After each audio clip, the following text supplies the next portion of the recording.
What's up, everybody? This is Joey C from the Brutally Sober podcast. You can find me at Brutally Sober at anchor.fm, and you can find me on Twitter at Brutsob, and you can find me on Instagram at Brutsob. If you want to sit around for a few minutes and uh, become even more bored than you already are, you can check out all the crap that I post, and maybe something will affect you, maybe something won't, but it's just a bunch of crap that I have floating around in my head in the hopes of other people maybe feeling the same way. um, I haven't been to a meeting in about, I don't know, it's like 12, 13 months since my buddy COVID came around, and I'm just kind of working my own program. um, no meetings, but I have a nice routine I got. Listening to podcasts helps me out, and reading a bunch of different material from places that seem uh, like they know what they're talking about. Who knows what anyone's talking about these days? Uh, you can judge for yourself if you think I know what I'm talking about. I'm not so sure I do sometimes, but it's just my experience. So I'm going to throw it over to Bobby C. He's my main man on the West Coast. I met him on Twitter, and we're going to be talking about step 5 today. Yes, sir. Hello, Joe. How you doing today? Okay. I hope your family's safe and healthy, and everybody's doing real well. And for the viewers, the listeners, we're not doctors, we're not lawyers, we're not Indian chiefs, but we're experts in our own experience in life, and we're gonna just pass some things on. I do a disclaimer that you know what I'm saying is you take what you want, and if you want to listen, listen. If you don't, just shut us down. If you have a couple questions, I posted on my Facebook page. Next week we're going to be doing the same thing, a weekly series of this. So you could ask us some questions on Facebook, and we'll talk about that next week. We're going to be on 6 and 7. Today we're on the fifth step, and I call it the fifth step confession step to your sponsor or your priest, because that's what it's really confession. And I found out to be kind of religious, because I used to go to confession when I was young. You know, I used to go in a little confessional box and talk to the priest, and it's kind of similar. I was looking it up, and sponsorship's not even mentioned in the big book, the 164 pages, not even mentioned in there. It's mentioned in the step book, and that came out 17 years later. Bill didn't actually write about sponsorship 30 years later. I wrote something about it here, but it's, yeah, 30 years later, after the big book, he talked about the sponsorship and how it's a necessity, and the sponsor's a leader, and it can make a life and death difference, between people. I don't believe that. I don't buy it. That's why we're here. We're kind of deprogramming the myths that I've discovered. Joe's going to go back to meetings, and he's going to discover a lot of other things. He's going to bring them back, and he's going to talk about them once he goes to a meeting or two. But here, we're living proof. Joe's over here at the East Coast. He's not going to meetings. He's staying sober. He's not working all this program stuff. He really doesn't have a sponsor. So do I. Don't either. I mean, I say I do, but I really don't. I don't call him. Most of the time I'd get a sponsor just because everybody else said I had to have one. And it felt like I felt guilty if I didn't have one. Oh, do you have a sponsor? Oh, yeah, I got a sponsor. Yeah. Well, you talk to yeah, we talk. Most of all, my sponsor was my friend. Anybody that ever was my sponsor was my friend. And it actually states that I think it's mentioned 74 times, friendship in the big book. It's not sponsorship. So I always made a couple friends. And I used to make friends with guys that had a little more experience than me, that I thought that were a little more professional, a little more successful in life, had children, had a marriage, and I could learn some things from this gentleman that I would call friend or a sponsor. But do you need a sponsor? I do not believe you need a sponsor in Alcoholics Anonymous or in life. That's just my take on it. Back to you, Joe. Yeah, I've read the big book from cover to cover once, and that was when I was in rehab. And since then, I've just always gone to whatever chapter I wanted to read. And I noticed that they don't refer to the sponsors at all in the big book. And then I was just reading the 12 and 12 book in step 5, and that's when they referred to uh, the sponsor. I got a sponsor right out of rehab because they said that's what you're supposed to do. So I was trying to do everything that people told me to do because I feel like I was running out of. I had I had exhausted all my options, and I didn't. I tried everything I thought would work to prevent me from drinking, and it always failed. So I'm like, all right, let me just listen to people. So I did that, and I also did that because I had been to AA before, and I knew that if I didn't have a sponsor coming out of rehab, I was going to get bombarded by old timers and annoying AA big book dumpers or whatever, and they were going to say, "Oh, so do you have a sponsor?" And I would say, "No, I don't have a sponsor." And they'd be like, and they were going to be like, "Oh, well, you're going to have a sponsor. You have to get a sponsor." And I knew I was going to eventually be guilted into getting one or get frustrated at people telling me I needed one. That's really why I why I got why I got one. But it worked out that I met a guy that second time around in AA that I had known, and he was a friend of mine that I kind of lost contact with, and he became my official sponsor. And it's just a label. He doesn't honestly. I don't think he knows any more than I do. I mean, he knows how to interpret the big book in a way that he was taught, but other than that, his experience his experiences are different than mine. His perspectives are different than mine. But that's that. I mean, that's it. He's. I think there's sponsors. You can get a sponsor that has more time, and that doesn't mean anything either. It's the experiences that are going to give you the knowledge to advise people that might be helpful. But that, I mean, you really got to find someone that is legit, like at a level that you aspire to be like. Um, you really should be trying to hang out with people that are just the way that you want to be. And that includes not drinking and just being okay with yourself, not drinking. And if you hang around with those people, you don't even necessarily have to get advice from them all the time. It just kind of, um, that certain personality can be contagious, and it just rub off on you, or you can absorb it and just learn off their little nuances. Um, but also when he was officially my sponsor, I kind of felt like, okay, he was my friend, and now we were in the fellowship, and all of a sudden, now he's my sponsor. So is he still my friend, or is he this guy that is going to be telling me what to do all the time? It kind of created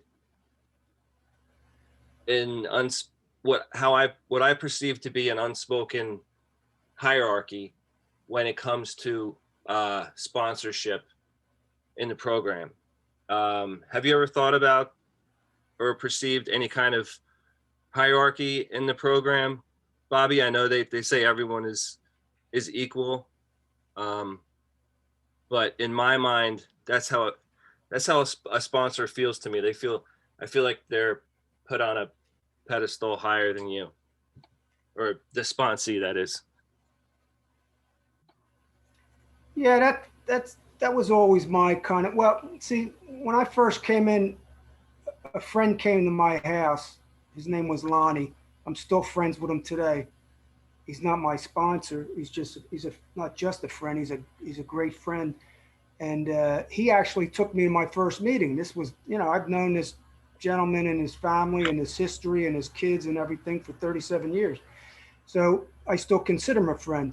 Do we talk about when we call each other? Do we talk about Alcoholics Anonymous and stuff like? No, we don't. We just talk about life. How's your kids? What you're doing? You're fishing.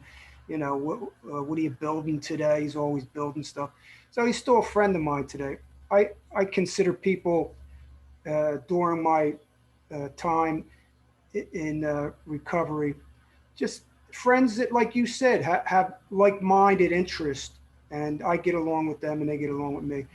Did I ever have a sponsor actually where I had to feel that he was above me? They may feel that way, but I never felt that way because I didn't like hierarchy to begin with. I didn't like authority figures. And the more I grew, the more I found out that I didn't have to conform and I didn't have to have authority figures.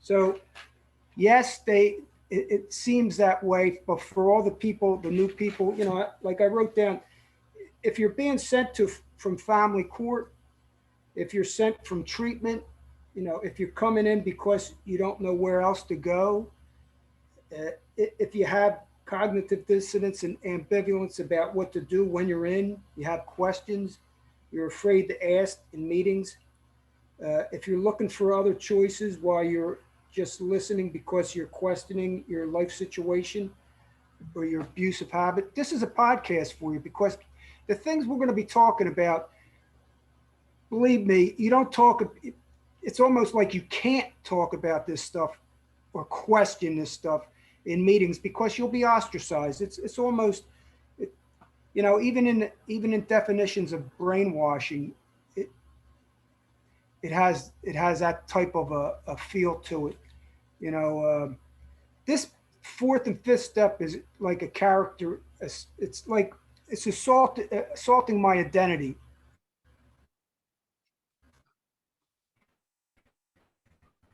It's because over and over they talk about, you know, it's a life or death errand. To drink is to die. Life or death errands in step four. To drink is to die is in step four. Um, Chapter three, which is really step one, gates of insanity or death. You know, it's it's almost a. I was fortunate because in the beginning, I just, to tell you the truth, I really never fit in, and it'll tell you in the big book and stuff. If you don't fit in, that's wrong. That's bad. Don't be a loner. Don't be alone. But it's almost like I liked going, but I really never. I always felt different, no matter what. And I found out when I was in meeting, I was different. We're not all the same. I found out I was different, and I really did not fit in because I felt like it was almost like any other religion, you know, and I didn't fit into any other religion either. It was almost like the more I uncovered stuff, and when I found out about like Scientology and different types of religions, I kind of like it kind of like validated my feelings instead of me feeling more isolated. It kind of validated my feelings and kind of set me free because I felt that I wasn't alone. These things that I was feeling uh, were real, and I didn't have to conform. I could be a rebel. It talks about don't be rebellious. Well, I felt that I was rebellious all along, and it was a good thing. It talked about defiant. Don't be defiant. You know, I was defiant in a sense of a lot of different things. That's how I found out who I was and what was good for me by being a little rebellious and by being a little defiant and by being a little, not a little inquisitive, but a lot inquisitive on the outside. But we're going to be talking about things that that maybe you probably will never hear a 12-step meeting anywhere, 12-step meetings. Okay. And, you know, Alcoholics Anonymous, if you go way back to the concept of the disease concept, that's why Al-Anon was created, Alateen was created.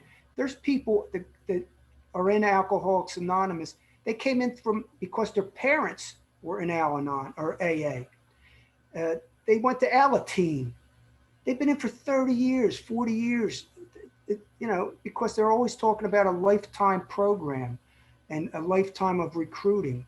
The more I got involved and the more I checked things out, I didn't buy that. I didn't want to be that. And I was glad, so I was always a little rebellious in Alcoholics Anonymous, and I never parroted or talked the same type of language. And I'm grateful for that, really. So if anybody's coming in fresh, you don't have to, as soon as you raise your hand and say, I am an alcoholic over and over 20,000 times, that's taking your identity away. That's giving you another identity. And that's part of this cult mentality. If you go down and you find out all the mechanisms and the coercive persuasion in different cults, that's the process of breaking down your identity and conforming to the society's identity. So it's taking myself away and giving it over to the group mentality. So I hope these podcasts are going to help somebody in that sense. But I'm sorry I talked a little too long, Joe, on that. But back to you, buddy. Well, it doesn't surprise me when you tell us that you've always been a little bit rebellious and that you don't like authority figures, because you look like 20 years ago, you were on stage with a bass guitar in your hand, slamming it on stage and beating the crap out of audience members. That's just the feeling I get when I look at you. I don't know. Maybe I could be wrong. But anyway, I remember the last meeting that I went to, my first attempt at AA, was just somebody said a joke at the podium or whatever you call it, and everyone was laughing, like a solid minute of laughter. And I just remember sitting there and I'm like, what the hell is wrong with these people? What am I not getting? Why am I not a part of this? Everyone is like together in this sense of humor. And that was like the last meeting that I went to. I just never felt a part of it. But now when I go, I guess I still don't feel a part of it, but I have the confidence in me that that's okay. I don't care if I don't feel a part of it or not, Right. because I know how I feel, and I know that going to meetings and just having a conversation with people, just so happens that I'm in an AA meeting, okay? But when I'm there, just so happens that I have a good chance of having a conversation with another human being that has struggled with alcohol the same way that I have. So that's one of the main reasons I go to meetings, and that's what's important to me. I don't care if I feel like I'm a part of anything necessarily. Yeah, that's good. You brought up something about, in the beginning it was like sharing your story with another person that can relate, whatever it is. Okay, I don't care if it's alcohol or whatever, So it's like I'm sharing my story, my struggle, my experience, my strength, my hope with another human being. I found out that I can do that anywhere in the world. I don't have to go to Alcoholics Anonymous today. Okay. When I started 37 years ago, I had no choices. I didn't really know. It's like I had to kind of listen and learn because I had no other information. I mean, I didn't even know how to hug my mom, or I mean, hugging wasn't even like part of my life. You know, I didn't even know how to say I love you and and look somebody in the face and mean it. You know, like my even my family. You know, my mom and dad, we never hugged or anything. So I didn't have I didn't have much skill, life skills. I didn't know when somebody pushed my button. If my wife pushed my button, the only reaction I knew was anger. Right. So yes, in the beginning, I needed to hear other things, but I didn't have any choices. So when I came in, I did seek other choices, and I found out that these other places that I went to can give me the same thing that I'm needing going to Alcoholics Anonymous. The reason why I continued, I believe the reason why I kept on continuing is because it was it, the meetings were all over. So when I wanted to run away, because this is what I did, I used to do, I used to run to a meeting, just like I would run to a drink. Now, I wasn't drinking, but I still run to a meeting. I used to via escape reality because I didn't know how to handle a situation from my kids, my wife, the outside authority, or whatever. And I used to run to a meeting to escape to get a fix, just like I would get the fix at the bar or the drug place. Now, which one was better? Definitely uh, going to the meeting was a better choice. It was harm reduction, actually. When I look at it, when I look back, what I was doing was harm reduction. The problem was that power, prestige, money. It's like there's power in the herd mentality. So you got these people. There's so many of them, so many places to go. That's where I ran to. If I would have had smart recovery, rational recovery, if I would have had recovery dharma, there's a brand new recovery. I talked with this person that's developing it. It's called fast recovery, and it's a new thing. They're just starting it. It's kind of really cool. Now I didn't have all them choices. If I would have had all them choices, I probably would have maybe went here, went back to a meeting, went here, went over there, which I did eventually do. I'd go to a therapy meeting. I'd go to a meditation meeting. I was lucky I started to branch out. But it was almost like with all these words, I was programmed. There's no question. And I was programmed to think that I was so different that I could not get any help from these other places because if I left Alcoholics Anonymous, I surely would die or drink again because it says they'll surely, the drink will come and they will surely die, you know? So I kept on going, I think, more through guilt and not wanting to drink because I thought if I drank again, I was going to die. And me today, I prefer abstinence. That's my choice. People, I've I've heard of thousands of people that use different methods, millions of people to use different methods, like the Sinclair method. They take a pill and they don't have to drink. They can drink one or two and it goes away. Me personally, I don't. I don't go that way. There's people that moderate that've been in Alcoholics Anonymous for years, and they go out and after educating and getting educated and figuring different ways about their lives and their skills and about the brain and about thoughts and about consciousness and all this other stuff, meditation, and they're on a good road of life journey. They moderate. I mean, it's proven, right? Me personally, I choose abstinence. That's what I choose. It's not through fear. It's because I just feel it's a healthier way to go for me. But yeah, you brought up a good point with that. Going in there, and that's why I kept on going. You know, So from the time that you realized AA wasn't for you, how much time had transpired until you were able to find or expand other resources to tap into? And what was your uh, thinking in getting through that? And I think you just kind of answered that when you said that you knew abstinence was for you. But can you elaborate a little bit on that time span from when you realized AA wasn't for you until you started to expand out to other places, your frame of mind and how you got through that specifically? Well, as you know and everybody else knows, I found out early. I mean, very early, Okay. within months and years. I found out because I was inquisitive and I always liked checking other things out.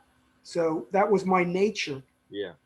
So, but I never felt like leaving AA because I always had this connection, and it wasn't a healthy connection. It was a connection like I have to go there. I have to still go. I can check out all these things, do all these things, but AA's big. I could go anywhere, anytime. I could be anywhere.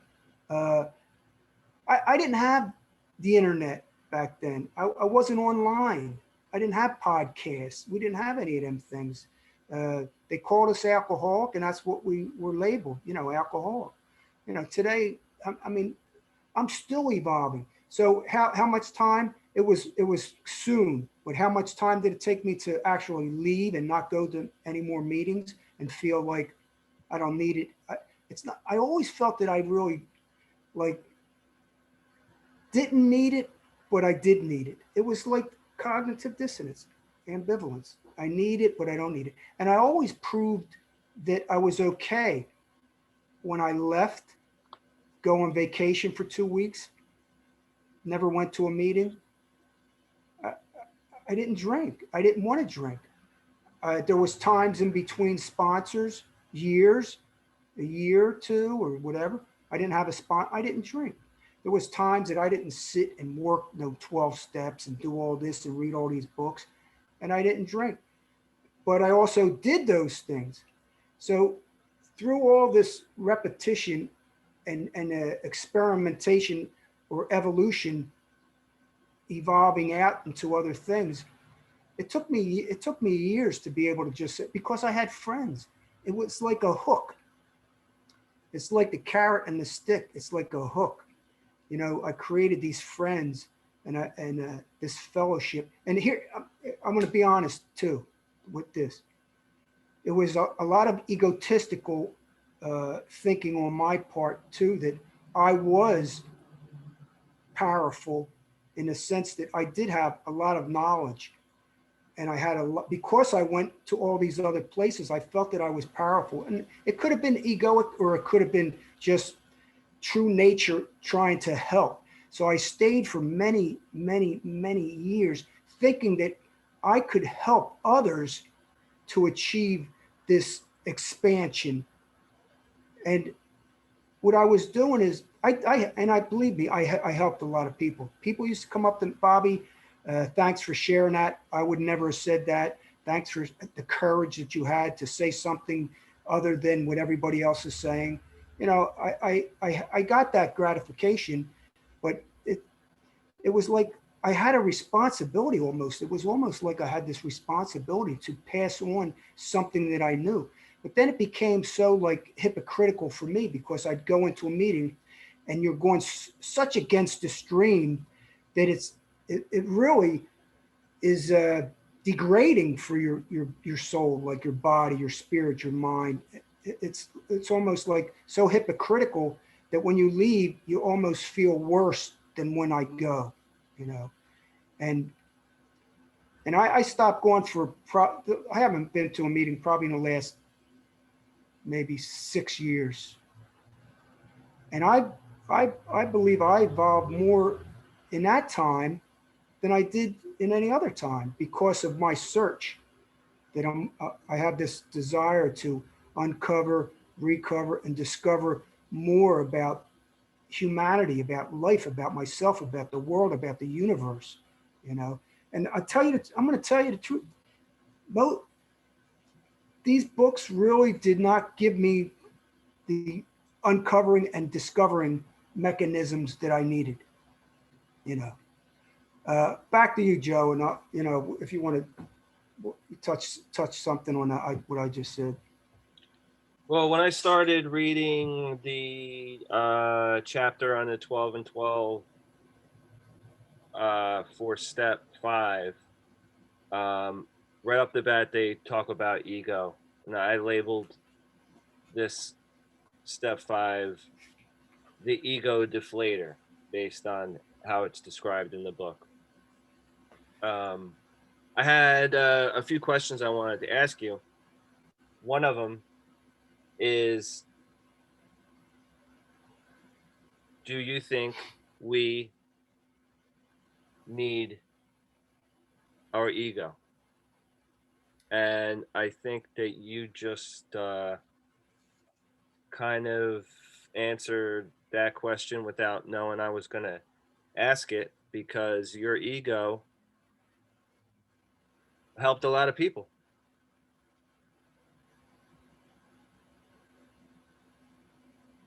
And I guess I would have to agree with that. But that's the same thing as everything else. Everything has to be balanced. The ego has to be balanced. Uh, the way what and who we listen to has to be balanced. The way we interpret things has to be balanced. Everything has to be balanced. Um, so yeah, ego is a big part of this step, and it's what I'm getting from the readings are,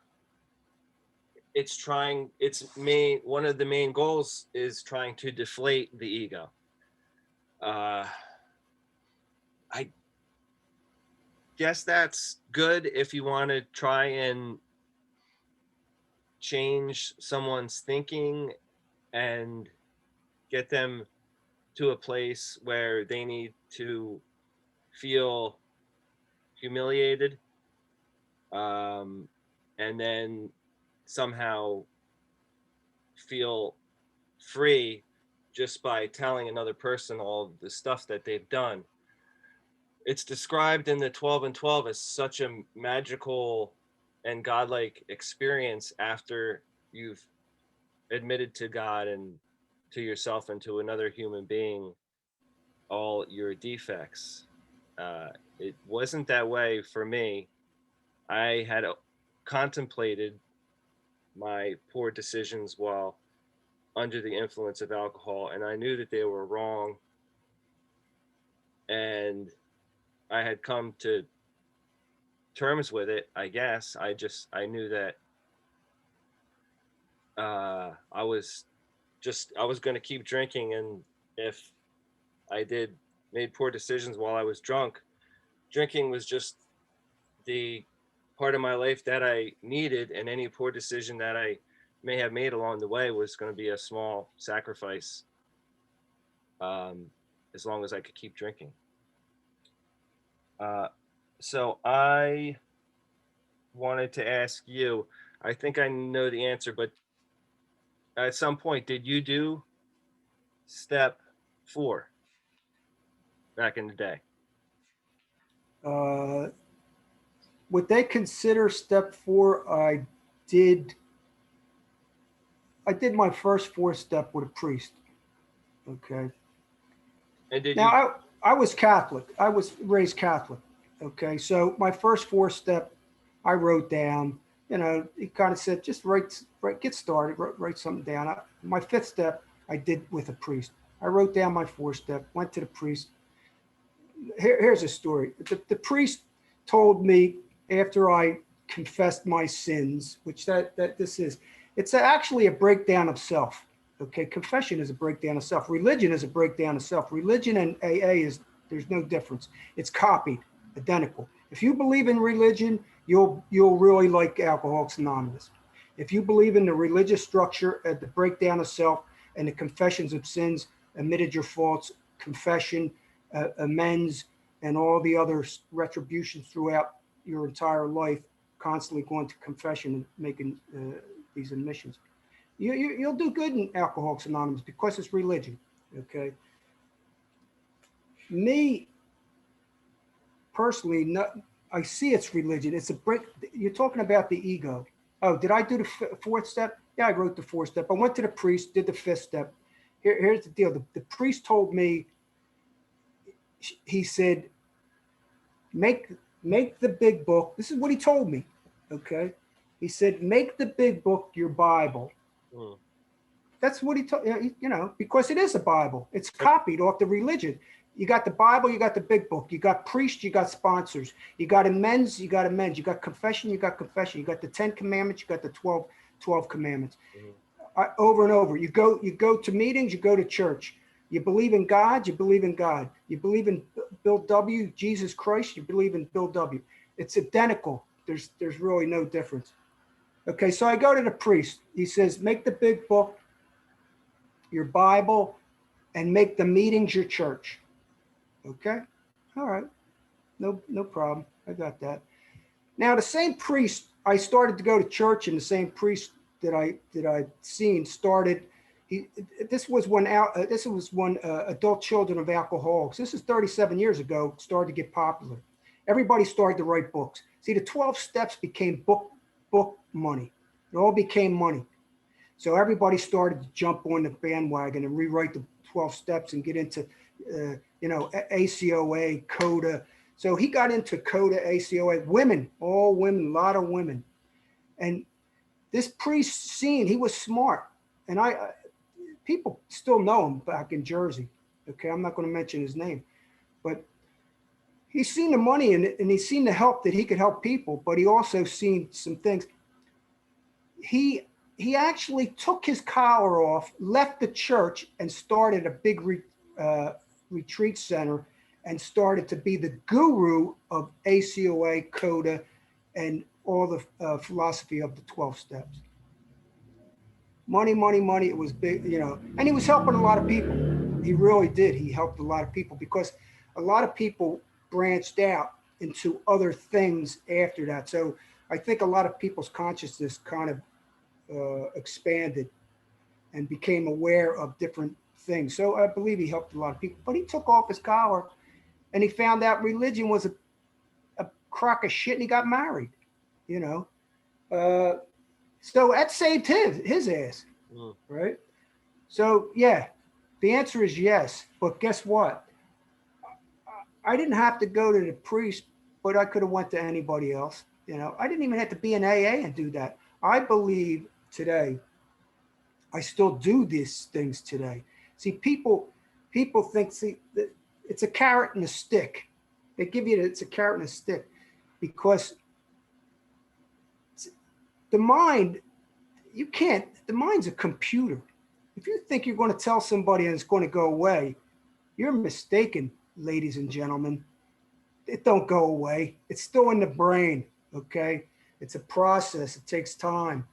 Even today, I can recall the shit if I want to. Like that, I can recall any bad shit that I did in there. So it's a process. This is trickery and magic, okay?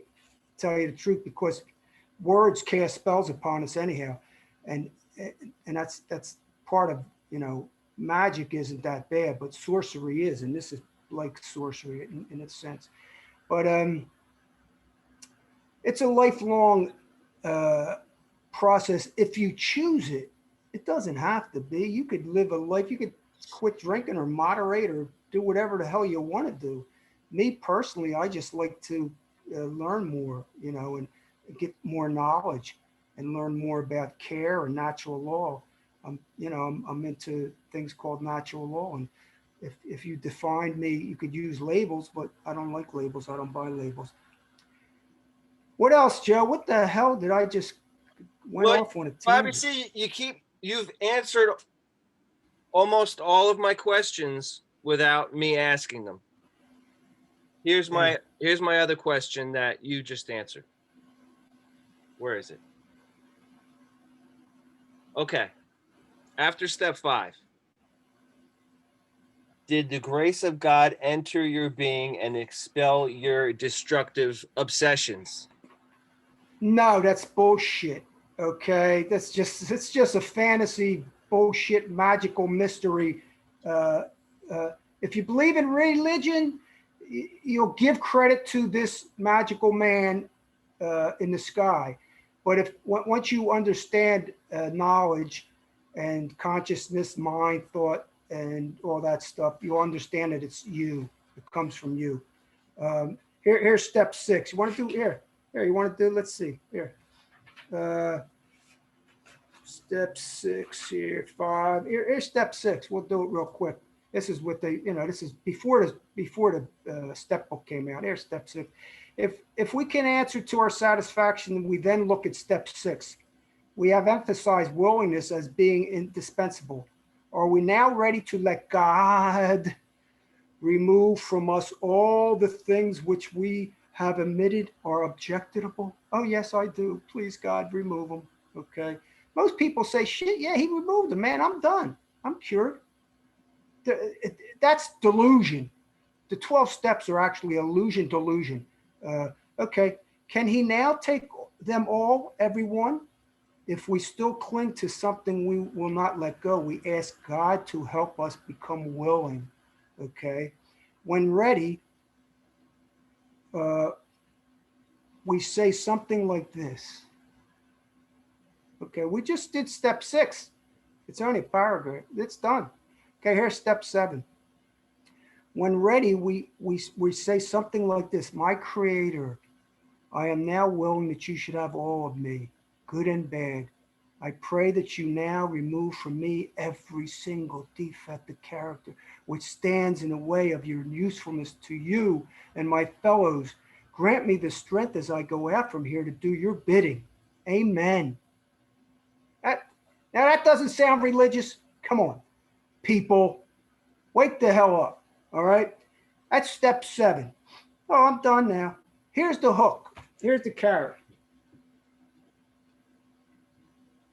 Now they got you. Okay, here's the hook. They got you. Every time you go back out relapsing and drinking, here's what they're going to tell you. You didn't do a good house cleaning. You didn't do step 6 right.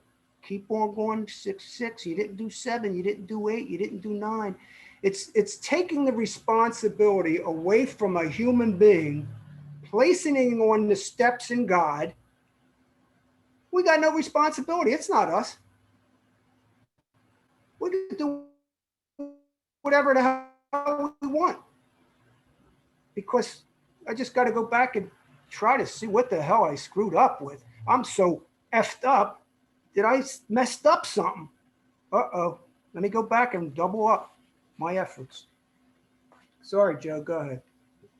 Well, it keeps bringing me back to, like, this is all a placebo effect. Like, you're saying that God removed all your defects and now you're good.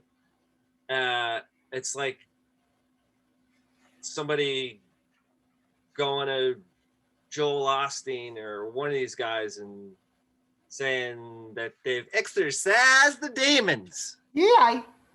And if the people believe that, who's for me? Am I to say that that's bad or not? Not really. I mean, if it's helping them, let it help them. But I wish that they realized that it was within themselves that they could change. You know what I mean? So they can see it. Look, they can see it. Right. So I agree with you. Okay, let them go. You want to help yourself. Here's why I'm doing this podcast, and Joe's helping me with this. Okay, I'm doing this podcast because I have a passion not to see slavery. Okay, I have a passion to not see people enslaved by their body, minds, and spirit. I believe in the soul. I believe in the spirit. I believe in this world, universe, something. I believe in that. Okay, so I don't want to see people enslaved and never feeling like they have responsibility. They have to do this for the rest. Here's the carrot. You think it's done yet? Well, wait, they're not healed yet, because you still got to do 8 and 9. It's the same as 6 and 7, 4 and 5. You got to do 8 and 9. Now that's even harder, because you're going to go to people I'm screwed up so many times. You're going to go now. There, that's even harder. It gets harder. Okay. Then after that, don't forget, you got step 10, which step 10 tells you to continue. It's a lifelong process. Continue. You got to continue to take personal inventory when you were wrong. Promptly admit it. You got to go to confession all the time. You got to confess your sins all the time. If you don't, you're going to drink again. Then you go to 11. That's another whole. We're going to get into all this, folks. This is only 5. We're going to get into all this stuff. When you get into 11, 12, 12, that's a lifelong recruiting process. I'll get you in there. If I would, they wish I was still in Alcoholics Anonymous so I can recruit a lot of people and talk this bull crap to people so I can keep them in. No, I don't want to keep you in. I want to let you loose. I want to set you free. If I want to do anything, it's to set somebody free. It's not to keep you enslaved and bondage, so you can recruit others for life, and have guilt, shame. No, I don't want to. Here, the multi-step process that begins with attacks on self. This is part of brainwashing definitions. It's an attack on the self and ends up with appeared to be a change in belief. It's assault on my identity.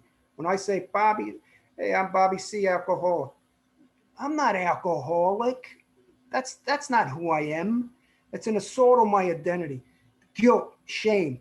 You are defected. You have the seven deadly sins, and they must be released. You must confession, make amends. Self-betrayal. Denounce your family. In the beginning, I left all my friends, that's all I did was go to AA in the beginning. My friends, I left them all. Okay. Compulsion to confess. It's the whole thing. Continue to take personal inventory and promptly admit it when you were wrong.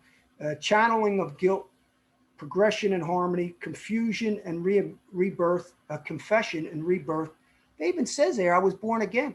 In a sense that I was born again, I was born again to freedom. That's why I'm trying to create new births to reawaken people, to wake them up out of the illusion and delusion of this program. People say, Bobby, you're going to hurt people. You're going to kill millions of people. Not today. There's so many places to go. If you really want help, that's why they call it self. Why do you think people call it self-help?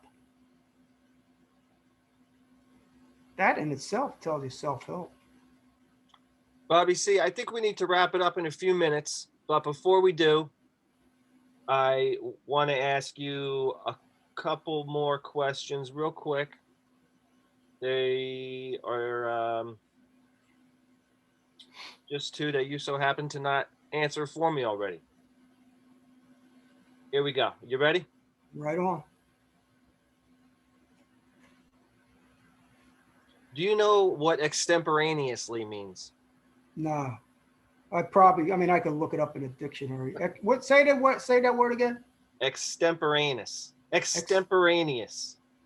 No, if I look it up, I'll just look it up when I hang up. I don't know offhand. I don't know what it means. As soon as you tell me, I will. It's something done or spoken with little or no preparation. Spontaneous. Yeah, I guess so. Kind of like this podcast.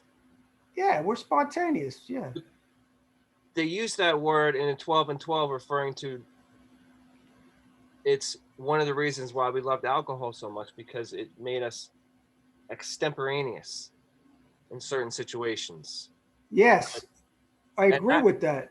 I agree with that. I agreed with that too. And alcohol does make you exactly. Yeah, I would remember I would be drinking and I would just extemporaneously do something in front of people that I would never have done if I wasn't drinking. Before I looked it up, I thought it had to do with like the temperature of your ass, because it's got the word anus in there and it's got the word temp in there, short for temperature. So I thought it had to do with temperature of your ass. It does. So my second question is, when have you acted extemporaneously under the influence of alcohol? And when have you acted extemporaneously under the influence of your own will? Oh, it happened. You know, like the drink is spirits. That's why they call it spirits. It kind of lowers your vibration, your energy and stuff. But it gives you this. It takes the veil off of all the masks, and it allows you to. You know, we got a lot from drinking. I'm not telling anybody that it didn't make me happy.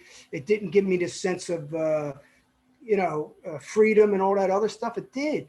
You know, it did. And I acted spontaneous. I would, the shit that I did was very spontaneous. I would just call people up. I'd go knocking on people's houses 3 a.m. and wake them the hell up and ask for another drink. I did everything spontaneous. Okay.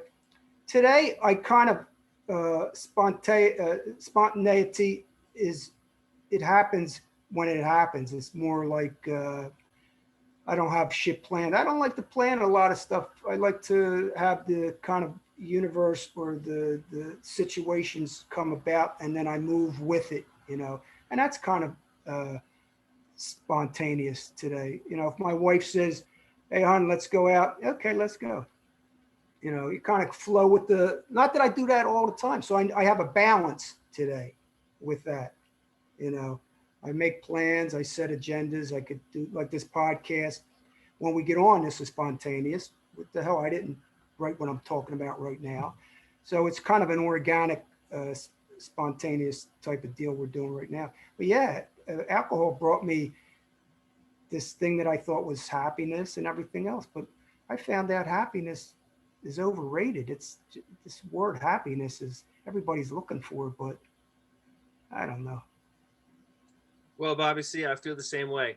And I'm going to wrap it up from there. This is Joey C. You can find me at Brutally Sober on the Anchor.fm podcast. And you can find me at Brutsob at, what the hell are all those things called? I'm getting too old. Instagram, Twitter, shit. Twitter and Instagram. Yeah, man. Yeah, if you're looking at all that bull crap, you can find me there. Yeah, man. And check out Bobby C at Anonymous Addiction at My Truth About AA as Bobby C sees it. Now, this ain't, you know, you can make it as Joey sees it, as Jenny sees it, as Cliff sees it, as Johnny sees it. I don't care, because that's the way you're supposed to see it, as you see it, not as Bill W sees it. Okay. So check us out. Stay tuned for the next thing. I think we'll talk about what we're gonna do next. 6, 7. We'll probably do 6, 7. Talk briefly on that. Who knows? But check us out. Next Saturday it'll be up. We'll at least do 6, and I hope that we struck a couple chords with at least somebody out there, and made somebody think. And if you're listening and you don't want to drink tonight, but you feel like you have to, just don't drink and listen to this podcast on replay. I'll see you guys later. Take care, Joey. Bye-bye.